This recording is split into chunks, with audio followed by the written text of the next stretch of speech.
आपण पाहत आहात BV महाराष्ट्र न्यूज, खबरबात महाराष्ट्राची।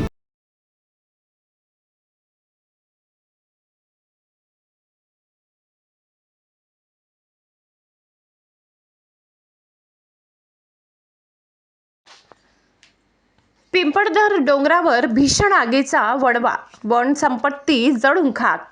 बागलाण तालुक्यातील पिंपळदर येथील डोंगराला मोठ्या प्रमाणात आग लागली असून या लागलेल्या आगीत मोठ्या प्रमाणात नैसर्गिक हानी होऊन वनसंपत्ती जळून खाक झाली असल्याची शक्यता वर्तविली जात आहे। काल कोणीतरी अज्ञात इसमांनी लावलेल्या आगीने काही क्षणात रौद्र रूप धारण केले। घटनेची माहिती मिळताच सटाणा प्रादेशिक वन कर्मचाऱ्यांकडून रात्री उशिरापर्यंत आग विझवण्याचे शर्थीचे प्रयत्न केले जात होते, पण रात्रीच्या वेळी हवा जास्त असल्यामुळे आग आटोक्यात आणण्यासाठी अडथळे निर्माण होत होते।